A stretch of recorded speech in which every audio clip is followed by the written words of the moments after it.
Sport Business. Global Sports Intelligence. Hello and welcome to Inside Track, our podcast with partners of Sport Business. Today we're speaking with Heidi Pellerano, Chief Commercial Officer at Concacaf, the governing body for football, also known as soccer, in North America, Central America, and the Caribbean.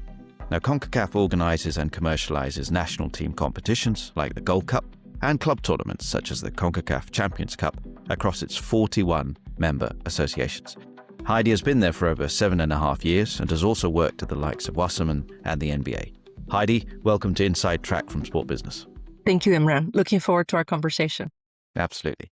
Now, President Victor Montagliani has spoken about the transformation Concacaf has undergone since 2016, a time when the organization was financially, morally, and football bankrupt, as he said. A decade on, you've had a World Cup in the region, streaming giants bidding for your rights, and a sponsor roster that has grown significantly. Let's start with the World Cup, which is still top of everyone's minds. From a commercial and fan engagement perspective, how is CONCACAF building on the momentum of the 2026 World Cup to strengthen its competitions, partnerships, and connection with audiences across the region? No, we were very excited to host the 2026 FIFA World Cup in our region across 3 countries. I think the most important thing for everybody that watched around the world is how it showcased the scale of the passion that exists for the sport across the region. But also it gave an opportunity to showcase a lot of teams from the CONCACAF region that maybe people around the world are not familiar as it pertains to Curaçao, the smallest country ever to qualify to a World Cup, but also Haiti. I think back about that game with Curaçao against Germany. I can only imagine the conversation around the world watching that game. Same thing for Haiti and having, Thierry Henry talk about them, right? That for us was such a significant moment in time because it really gives us an opportunity to now take all of that attention and focus it into a year-round engagement around the CONCACAF competitions. Because, we always talked about this. Everybody asked us, like, what happens after the World Cup? And we all looked at each other, what do you mean? We go straight into our U20s, which was great because we just had that final yesterday in Mexico and we had almost a full Azteca. That is also a byproduct of the energy that the sport really reignited across the country of Mexico. So that for us is the biggest opportunity, is the world was exposed, not just within the region, but the rest of the world. How do we harness that and create some continuity and opportunities for people to continue to engage with CONCACAF through our other competitions, especially as we get ready to host next year our CONCACAF Nations League finals and also our Gold Cup. Absolutely. And, those were such compelling stories from the tournament, of course. But what's the one metric you'll look at in a few years to measure the real impact of the tournament? It'll be more than one metric at the end of the day, right? This is such an incredible moment in time that we're, as I mentioned, so fortunate to host in our region. So probably the biggest thing will be the sustained audience growth, right? We always talk about these peaks and valleys. How do we sustain that peak? So that's going to be one of the most important things, that conversion. Also, how many kids now have fallen in love with the game and are starting to play the game? Because that's our function as a confederation, is to continue to grow and guard the game across the region. We'll also be monitoring very closely our digital engagement, not only through our competitions, but also outside of our competition windows. We'll also continue to monitor the engagement at the membership level. How are they seeing the impact? How are they harnessing that impact? How can we help them make sure that they're also able to harness and get, again, more participation into the game, more commercial dialogue going on? And then obviously the biggest thing is we always go through, and I always, as any commercial person, we always talk about how much of your work is outbound versus how much of your work is inbound. And I think that's something that we're going to start paying attention, is how much outreach are we starting to get inbound through conversations, media partners reaching to us, sponsors reaching out to us. Because if we've been able to do that, then that means collectively the strategy is starting to work. I mean, you mentioned engagement through the season. So what has CONCACAF put in place commercially to turn the attention generated by the World Cup into year-round interest in regional football? Well, I think our work to maximize this moment in time started years ago. The first thing was a lot of focus in how we built our calendar of competitions to create more connectivity between the calendar. And one of the things I will use as an example, Before, we had a Gold Cup. In 2019, we launched the Concacaf Nations League. But because of the timing, it looked like two separate competitions. Like, I think people forgot that the Nations League served as a qualifier to the Gold Cup. And I understand we had very different media partners. We had different sponsors behind the competition. It hindered our ability to create that connection. Since probably about 23, 24, where we started discussing our new media strategy, we were able to create that connectivity. So now we're able to have one set of partners that owns the entire men's national team ecosystem. So that's something really important because that creates that consistency in narrative.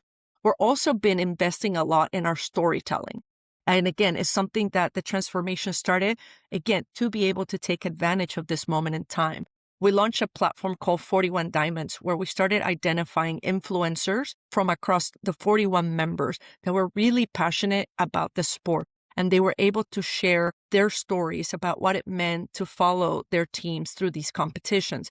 And we actually had a platform around the World Cup this year where we actually collaborated with our 6 qualifying teams to have our influencers traveling and going to the matches and telling and sharing their stories and experiences. We also involved a lot of our own and operated channels. We launched a new website. We're launching a new app. So that was all of the work because we knew there was this one moment in time where not only our 41 members, their interest was going to be heightened, the rest of the world was going to be looking at us. So it was kind of a moment of discovery for us. And we wanted to make sure that everything we were showing to the world was up to par so that they can say, oh, now that I discovered Curaçao, I want to continue Curaçao's journey through the other competitions. By the way they tell stories, these are real football people, right? Our president has always talked about football first. So we wanted to make sure we showcase that. But also then for partners, we wanted to make sure when you're a partner, you're a brand. Everything that you want to associate yourself with is something that really extends your brand story and is best in class. So we wanted to make sure that everything that we were delivering was at the highest quality possible, and really took a lot of lessons that we're seeing from other sports so they can be able to create platforms that they want to be associated with. You mentioned the Azteca earlier, and obviously along with Mexico, the US, Canada as well, huge focus on them as hosts of the World Cup. But how can the commercial momentum around 2026 create greater visibility and access for fans, national teams and clubs throughout Central America and the Caribbean? Yeah, I think the momentum really focuses on a couple of key elements. The first one, as I mentioned, in 23 into 24, we undertook a huge project as it pertained to our media rights and creating a new holistic strategy that allowed us really to find the right partners for each of the competitions. Because as you know, if you're a football man, Imran, each of these competitions have a very unique identity and a fan base, and also reasons why the fans follow the competitions. Our club ecosystem, our women's ecosystem, our youth ecosystem, very different than the men's national team. So that was something that we really wanted to undertake and are very happy and proud about the partnerships that we've been able to structure. Now we have new partners for some of our competitions. We have existing partners that have reformatted what they carry with us. So we're very excited about the mix of partnerships we have going into this next cycle, which will cover 2027 to 2030. So that was, I think, an essential part, right? This is the product on the field then gets distributed through our media partners. So we had to get that right. The second thing that we wanted to make sure that we do, especially as we talked about this unique composition of each of our audiences, et cetera, we've been investing a lot, and we're kind of doing this again now on the back of the World Cup, in fan insights. Commercial partners really want to understand the fans that are watching their competitions and what matters to them. So we're really starting to make sure that we're able to get that granular detail in terms of what our fans are, because everything that we're trying to do now collectively, us and I think our partners, is to expand on that, right? And expand the base of fans. And we always talk about, right, there's the avid fan, the casual fan. How do you continue to grow both bases? Because they're very unique in how they engage. So we've also been doing a lot of different initiatives. One is called Kickoff. This is something we launched that it allows us to really connect with younger fans in their environment. So instead of saying, come to CONCACAF, we are coming to them, right? We're coming to them in environments like esports, right? We're coming to them in different environments in terms of podcasts and things and other platforms that really talk to them and resonate to them in a very authentic way. And it's through voices that they're already comfortable with and familiar with. So that is a real important element. And now it's really about continue to create more stories and more platforms for engagement. We've been working with FIFA to launch our Concacaf platform. The teams have already started to qualify and we'll host a tournament here in a few weeks. So that really is about how we harness kind of this momentum, because I think as a brand that's investing, what they're looking for is, is this a reliable, a reputable organization, right? And you talked about the organization that our president, Victor Montagliani, inherited and all the work that has been done to really create a best-in-class organization. That's something that we're very, very proud of. They also want to make sure that they're talking to the right fans that are very passionate and can translate that passion into the products that they're selling or services that they're selling. So we're spending a lot of time now taking this momentum to grow the fans. They also want unique platforms. I always talk about this. One of the biggest advantages I think I have doing this role is that I actually don't come from doing this role previously. I actually come from the other side of the table where I was the one helping brand partners make decisions about where to invest. And I think this is a very unique thing because I know the things that they were looking for, the things that bother them. And the reality is that they also want to make sure that they have something that's theirs, that's ownable to them, because they know we're not going to have one partner. They're going to be one of 10, 12 partners. So how do they stand out? So a lot of our work has really been creating unique platforms, listening to our partners so we can create more platforms that they can own and extend their storytelling as well. Now, the region combines mature markets with emerging economies. How do you navigate this and perhaps turn it into an opportunity for Concacaf and your partners? Yeah, I think you highlighted the biggest challenge at Concacaf in many, many senses, right? It's the biggest challenge competitively, it's the biggest challenge commercially for the benefit of everybody listening. We're 41 member associations. That means 41 countries, but not 41 countries that are that similar. We have 3 countries in North America, which were the 3 countries that hosted the World Cup, with Canada, United States, and Mexico. We have 7 Central American countries. Maybe in Central America, we're closer language and size, but then we have 31 Caribbean nations, very different sizes, right? We have countries with 500,000 population. We have countries closer to 4 million, 5 million, 7, 8 million population. We have 4 different languages. We have countries like the Bahamas that is not one island, but is over 100 islands. So imagine for them, how do you grow? How do you create competitions at the youth level when you're cutting across 100 islands?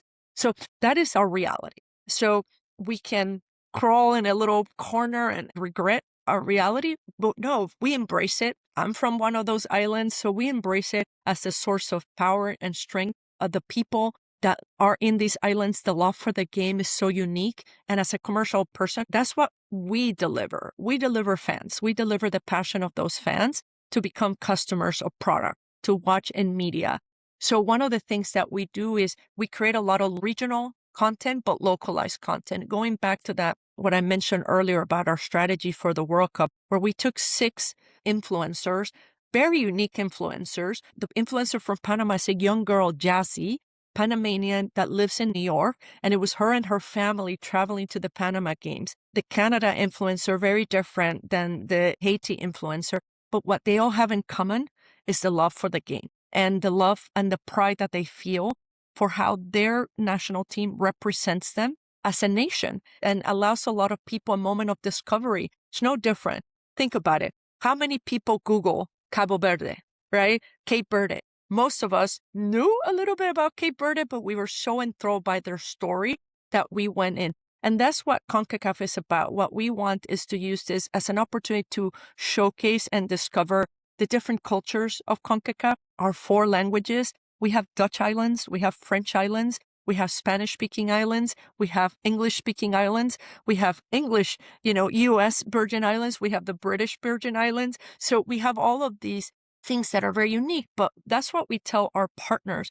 When you come to the United States as an example, and we play our Gold Cup, there's no other competition, no other property outside of the World Cup that we're going to see the entire diasporas that live in this country. Haiti played a friendly in Miami before the World Cup as a tune-up match. They packed new stadium here where Inter Miami plays, right? For the whole world, that's a very eye-opening situation. When Guatemala plays, we're able to fill the stadium with Guatemalans that are very proud to be Guatemalans, but also Guatemalan Americans. So that's what makes CONCACAF very unique, and that's what we embrace to tell our commercial partners, find me another opportunity where you can embrace so many different cultures, not only at a global scale, regional scale, or also local scale. Because again, we have competitions like the CONCACAF Champions Cup, where you have MLS clubs, Liga MX clubs participate, as well as the clubs from Panama, Guatemala, Belize, etc. So what other competition are you going to be able to see? Son from Korea that plays for LAFC, Thomas Müller from Germany that plays for Vancouver, Leo Messi that plays here in Inter Miami from Argentina, right? That's what makes CONCACAF very unique, and that's what we really try to showcase when we're talking to both media partners and brands, and actually other collaborators that want to engage with CONCACAF. There's 6 pillars in a 2030 plan Concacaf has. Now, within the areas led by your commercial team, which is the strongest and which one is keeping you up at night? You know, Imran, I started to think about this and look through it when you and I were coordinating for the podcast. And the CONCACAF 2030 project was launched it was intended to launch in 2020, but obviously with the COVID pandemic, we had to kind of switch a little bit when we came out with it. It was a 10-year strategic plan on how to grow the Confederation. It was our 2030 vision. And as you mentioned, it had 6 pillars, everything from how we can help our membership to also create better infrastructure, increase participation, and grow CONCACAF not only within the region, but also around the world. In specific to the monetization strategy, the commercial strategy, we had a couple of elements that, to be honest with you, I'm very proud that we're making inroads in all of them. You know, one of the biggest areas where we have been making a lot of inroads is, as I mentioned, being more than just our competitions. You know, one of the hardest parts when you are in a commercial entity talking to a brand in particular is that we have competitions that are biannual, we have competitions that are quadrennial, and then we have competitions that are every year. We have competitions that happen across the region. We have some competitions that are centralized, others that are played in hubs. That's a very difficult narrative when partners trying to look for continuity. But for example, they might be wanting to really engage more on the national pride versus a club ecosystem. So one of the biggest things that we've been trying to do is create more content that storytelling content, that evergreen content that allows us to create continuity with the fans and therefore for the partners year round. So that's an area that I'm very proud of, because as I tell my digital team, I'm so proud of the work they've done creating not only the strategy, but actually bringing it to life through 41 Diamonds and where our website is and our app is. Because this is the one area that we can actually say we're reaching billions in our numbers, right? So that's something that, again, is working really well. In terms of the areas that I don't know if it keeps me up at night, but I think it's something I know we can do better, is the analytics. We've invested significantly in the analytics. As I mentioned, we're getting into a position that we are doing a study right now on the back of the World Cup to understand our fan base better. But there's something about analytics. You know, when we talk to a lot of external, even consultants sometimes about our growth strategy, they talk about the amount of lovers, fans of the sport that exist across the region, but maybe are not necessarily engaging today with CONCACAF, right? That's a very perplexing, because it's very easy for anybody to say, okay, go get those millions of people over here that are not engaging with CONCACAF yet. But the reality is we need to know more about them, right? We need to understand why they love the sport, why they might be engaging with the sport in Europe and other parts of the world, but not necessarily with CONCACAF. So that's the part that we're going to be able to grow, I should say, more quickly whenever we start to get more meaningful information about those fans, their motivators, what is it that we can do to continue to enhance our competitions, continue to enhance our storytelling, continue to enhance our marketing and our products to be able to attract them. So again, it keeps me up at night because it is a pretty significant number. And I know that once we're able to engage with those fans, it could be very transformative for the Confederation beyond commercial. Great. Now, some of us are sometimes kept up at night binge watching a Netflix show. Concacaf has awarded Netflix exclusive rights in Mexico to the 2027 and 2029 Gold Cup and Nations League finals. Now, how do you balance the value of new distribution platforms with the need to also maximize reach, accessibility, and partner exposure?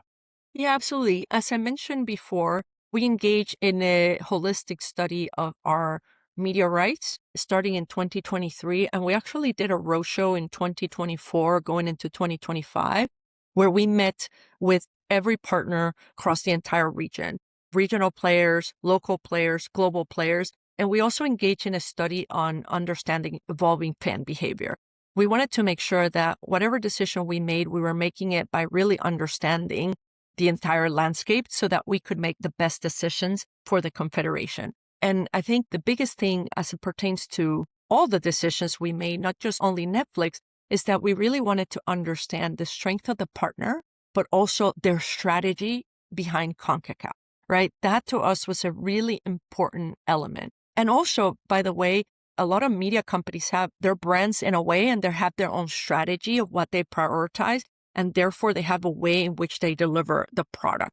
So when you take all of those things into consideration, we really were very excited about the vision that Netflix had for our competitions in Mexico. And by the way, I can tell you, they are extremely engaged partner. I have a call with them later this afternoon. We have another meeting on Wednesday because they're developing so many things to grow this competition and promote it. And it's very exciting for us. And that's one of the things that we really fell in love is the strategy that they had.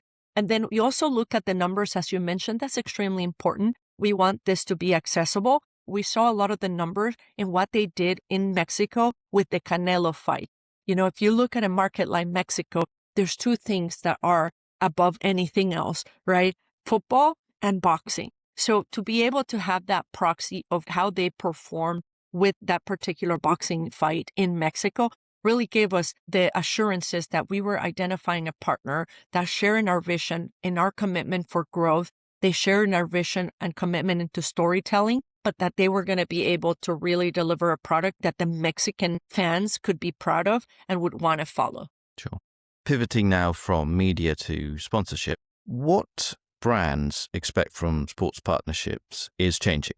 Now, how is Concacaf working with partners to create value beyond traditional sponsorship? Yeah, absolutely. Brands are very demanding, as they should be. We always talk about it, you know, in a way, they're spending money on you, right? Money that could go to a lot of different initiatives, money that they work very hard to obtain themselves through marketing and trying to build trust and loyalty with their consumer base. So now they're transferring that to you because they need to maybe feel that that dollar now can go further to continue to bring more people into their consideration, maybe help change and elevate their perception to drive purchase. So that level of trust is not lost on us, right? Because it is a trust, it is a relationship. And we have built our portfolio and our approach with that in mind. And I always tell our team, the biggest sense of pride that we can have as an organization is a partner that wants to stay with us for 10, 20, 30, 40 years. An example of that for us, Scotiabank has been with us for over 10 years. Toyota has been with us over 10 years. That means we continue to earn their trust and we're continuing to deliver results for them in terms of business and brand objectives. So above all else, that's the biggest thing that we focus on. And therefore, no one size fits all. We meet with each partner to really identify what makes sense for them and work towards creating a customized partnership structure that can, again, deliver brand and business objectives. We want to make sure that the alignment is across the board. And I will tell you, a big part of that is transparency. We've had brands come to us that say, this is what I'm trying to achieve. And they are looking at a particular competition and we tell them, we're not the right fit for you because that competition cuts across all of these markets, including Suriname, Belize, that you're not able to transact business. So we always have that level of transparency that I can tell you is very shocking sometimes to people to say, wait, you don't want my money?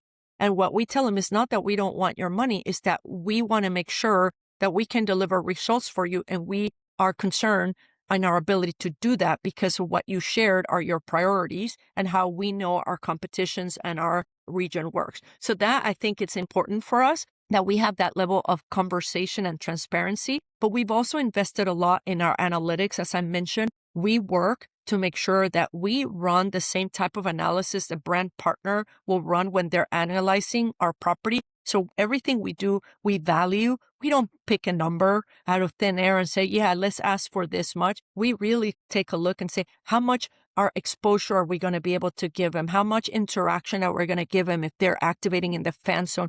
We use all of that analytics to create a proposal that we know can deliver ROI for them and that it really is grounded in terms of what they're trying to achieve. And then we have a lot of communication. We've had moments where we have raised our hand and said, you know what? You're a new partner for us. I don't think we could have done better for you because now we understand better what really moves the needle for you. We just had a recent renewal for one of our partners where I actually went to the board and everybody looked at me and said, we did this great. We didn't do this so great. And there was two reasons we didn't do so great. A, we didn't have a lot of time to do it. But B, I don't think we fully understood how important this was to you. And they raised their hand and said, then that's on us. We should have done a better job of communicating. But you can see everybody in that room was really taken back by the level of honesty and transparency and commitment to work together to create solutions. And lastly, what I would say with them, that a big priority for us is to really find partners that believe in what we're doing as a confederation and believe in our mission to grow and develop sport across the region and not just transacting, right? And wanting, okay, just give me my LEDs and my tickets. We want partners that say, Heidi, I have all of these ideas of how I'm going to activate in retail, and I'm going to bring all of these influencers, and I'm going to do this in the fan zone. Those are the partners that we want. And if anybody's listening, they feel like they're that partner, please reach out. You mentioned Toyota, Modelo as well, among others, and them have moved into the women's game. Now, how did that come about, and what do they see in the deals long term? Yeah, so we haven't talked a lot about the women's game, which is a shock when I'm the one doing a lot of the talking, but Concacaf is extremely committed to the women's game. There has been an incredible evolution, even since I joined, as you mentioned, 7.5 years ago. I think it's now more than double the amount of competitions and matches that are played on the women's game. And that's both on the national team, on the club team, and now we also have women's beach and women's football. So very exciting that we've seen that transformation and more competition, because that's going to continue to elevate the confederation as a whole, and it's really going to help drive investment at each one of our 41 member nations. But when you talk about these particular partners, one of the biggest things, believe it or not, as we were talking about, we said we have longstanding partners on the men's side that understand the Gold Cup. We need a women's Gold Cup. That was a non-brainer. And I can tell you one of the things that really resonated for me, there's a couple of former players here from the US that have their own podcast, Tobin Heath and Kristen Press. And Tobin Heath actually on her own started talking about Concacaf. It was about time you have a women's Gold Cup. We all grew watching the men's Gold Cup, wondering when we were going to have that so we can also have that moment of rivalry that exists on the men's Gold Cup. So it was interesting to see that immediately that conversation we had, which we never had a women's Gold Cup, that we needed to solve that. And all of a sudden, our partners, before we even started, when we announced that we were launching a women's Gold Cup, all of these partners were calling us to say, don't you dare. And we're like, don't dare what? It's like, we are your Gold Cup partner. We want both. We want to stand as the partners that really support the Gold Cup, the most important tournament in the region. So that was something that was really important to us because it really allowed us to get a sense of what the vision was, to be able to show everybody around the world our commitment is not words. It's the commitment to the women's game is through actions. We created a new calendar that now has, as I mentioned, 3 women's senior national team competitions and annual women's club competitions, beach and futsal. And the brand partners recognize that. And immediately, again, as I mentioned, Toyota Modelo called us before we even had a pitch deck ready. Moving beyond the region, Concacaf has attracted global partners headquartered in many parts of the world, including from the Middle East. What makes Concacaf an attractive platform for international brands seeking growth and relevance across the Americas? Yeah, I think there's a couple of things. I've always believed since I joined Concacaf that Concacaf was not just a regional property, that Concacaf was a global property. And why I say that is because our players, especially on the club side, we have a very global representation of players from Asia, Europe, South America, etc. But also on the national team side, we have an incredible amount of players in Jamaica, in Curacao, in Canada, in the United States, in Mexico, etc., that play in other leagues around the world. So that was something that was really important for me, even internally. I think when I joined, the mindset internally is we're a regional body. Eventually we'll become a global, force. But I said, why? Our players are already a global force. What we need to do is harness that attention and that storytelling. Therefore, things like hosting a World Cup are so hugely critical for us. And that's why we've been working together with our federations to make sure that we can put a great bid for the 2031 Women's World Cup. So these are moments in time that are hugely important. And by the way, we've done that with Youth World Cups as well. So we wanted to continue to showcase our talent to the rest of the world. But going to that, brands are noticing, right? They're seeing our storytelling. They're seeing that we're putting a lot of emphasis to the players that we have around the world. And it's creating a really incredible platform for us to bring brands from Asia, the Middle East, as you mentioned in particular. With Middle East, we've also been able to harness the opportunity. And the 2022 World Cup was hosted in the Middle East. With us having the 2034 World Cup will be in the Middle East. So there was a lot of opportunity there to create partnerships that went beyond to really be able to do a lot of commercial partnerships, but also football partnerships to continue to create development of refereeing, best practices, etc. So that's the beautiful thing about this. This is the one truly global sport. But for many years before our president, there wasn't a belief that Concacaf could be a truly global player because maybe we don't have a men's World Cup winner, but we have women's World Cup winners. We have women's Olympic, we have men's Olympic medalists, but it was about really changing our perception and how we approach and brought ourselves and who we were interacting with. This is the reason we work a lot with you at SportBusiness. You allow us to tell our story to a more global audience, and you wouldn't do this if you didn't think we had a compelling story to tell as well. Absolutely. Now, as a not-for-profit organization, how does CONCACAF's commercial growth, all the things we've been talking about, how does that help create the resources and partnerships that support your wider football development mission? So I will tell you this, and it was an interesting thing that we had a moment of truth internally. And it was a conversation I had. As many of you are familiar, Angel City is one of the most successful commercial NWSL or women's football clubs in the world. And they talked a lot about their strategy. And one of the key components of their strategy was that 20% of their sponsorship investment gets reinvested in the community. And then they had all their other strategies in terms of investment to the players, etc. And I remember us having a moment of reckoning internally because we were like, hold on, 83%, 83 cents on the dollar that CONCACAF earns gets reinvested, right? It varies, but it's about on average 16 to 17% is the cost of operations with CONCACAF with our offices and our staff, etc. But everything that we do as a confederation gets reinvested in the sport. How does it get reinvested into the sport? As I mentioned, we now have 3 women's senior national team competitions. Now we have women's club competition. We have beach, we have futsal. So that is a reinvestment of the money that we have raised in other areas is now going to create more competitions so we can continue to elevate. Curacao qualifying to a World Cup in 2026 doesn't happen overnight. It's a collaborative effort at the member association and the work that they're doing in collaboration with CONCACAF, where we launched the CONCACAF Nations League to create more continuity in competitions, because that's what used to happen before on the men's and women's side. They had World Cup qualifying, maybe they had some friendlies, but if you don't advance in World Cup qualifying and you're a smaller nation, you struggle to get friendlies. How do you find consistency in competition to elevate and then get investment at the local level? Because now you're going to your government potentially and say, help me build infrastructure. They're going to look at you for what? Build infrastructure so you can play, 2, 3 matches, 4 matches every 4 years? That doesn't. But now with the investments we have made, each of our national teams is guaranteed to be playing 12 matches minimum in a cycle. So that leads to that consistent investment. We've created programs like Bigger Game. Bigger Game is our grassroots program to get more kids playing. A couple of weeks ago, I want to say, our development team hosted a grassroots convention in St. Martin when we brought all of our membership, all 41 of our nations, to share best practices of how we can get more kids to play the game.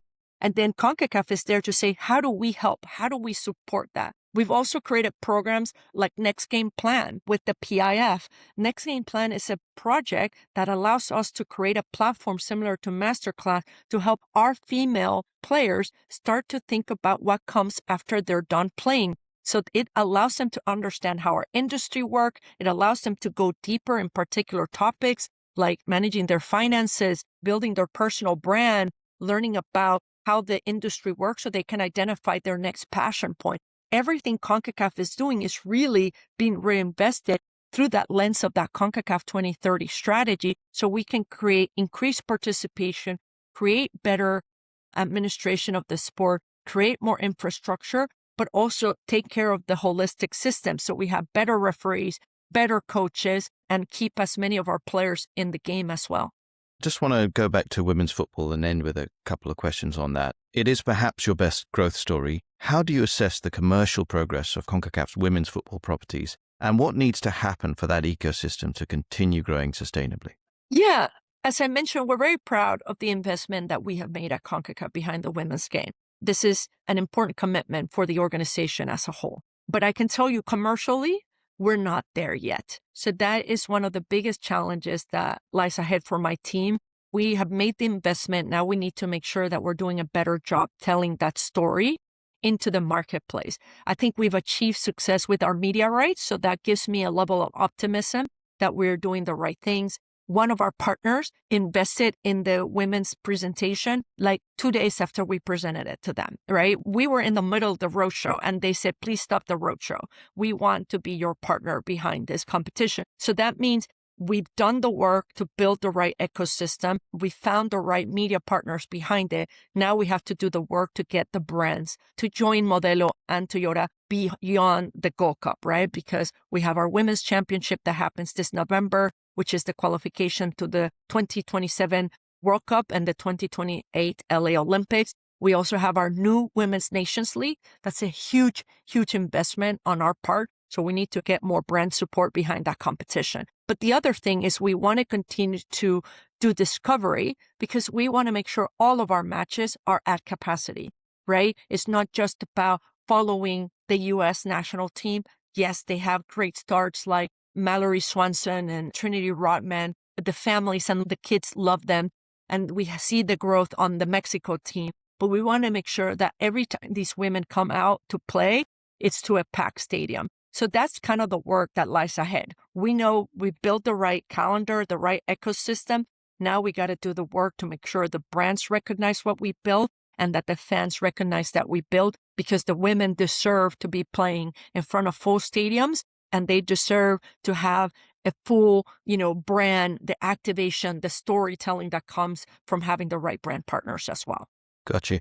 And that brings me on to the last question, which really, you've hosted major events in the region, 2025, 2026. There's a strong international influence there. And, CONCACAF occupies a sort of uniquely strategic position in global football. So what is on the horizon for CONCACAF from a commercial standpoint? And with a particular eye on that 2031 Women's World Cup bid, how central is that to the commercial plan?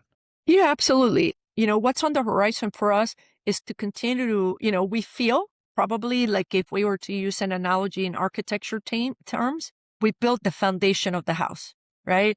We laid the right foundation for the house. Now we have to build the house. We don't have the house yet in terms of when you look at the vision of CONCACAF 2030. We built the foundation. Now we can really have a strong house for us. So that's really critical for us. And that encompasses a number of different things. First is continue to be able to be in a position to host the biggest global events, the 2031 World Cup for women. You also heard that FIFA has been talking about bringing the Women's Champions Cup to Miami next year. This is not happening. This is a lot of work that our federations and our confederation are doing directly with FIFA to make sure that we can continue to host the biggest events because you saw, right, how many people learned the Norwegian row, how many people learned, about the Scottish love for beer, right? Like there were so many compelling stories. This united the world. So we want more of that in other disciplines as well. So that's a very critical part of the strategy. A second part of the strategy is fundamentally around what we want to do to continue to develop the sport. We are currently building the one Concacaf home of football in the Dominican Republic. Why is that so essential? Because that's going to become our hub for all youth competitions moving forward. That's also going to become the training for a lot of our coaching development. It's going to be the training for a lot of our referee development. It's also going to be the growth of a lot of our development. Believe it or not, when I joined Concacaf, my broadcast team presented something that I needed to review and approve in terms of an investment to host our Gold Cup. And within that is they were bringing all of this broadcast talent, producers, directors, etc., from outside the region. And I found that very, very interesting. And the message for my team was there's not enough football, soccer talent in the region. So we said, okay, great. We have an immediate need. We'll bring that talent, but I want a program to develop more of that talent in our region. In 10 years' time, we should still bring the best of the world, but a good portion of the people delivering our competitions should be trained within CONCACAF and be representative of CONCACAF. So that's what all of this is about, is continuing to strengthen the full ecosystem. And that's why we are building the one CONCACAF home of football. That's why we're launching more programs to help develop coaches, referees, administrators, etc. And that's also why we're launching additional platforms like eCONCACAF. Not everybody's going to play 11v11. Others love to play the game in beach, others in futsal, others in e-platforms. So that's kind of our biggest thing, is we want to make sure that we're thinking about the sport in all of its, in a 360 way, I should say, and then building the right commercial infrastructure so they all can be self-sustainable. Got it. Thank you, Heidi. Hugely insightful and informative. And thank you also to our listeners. We'll catch you next time.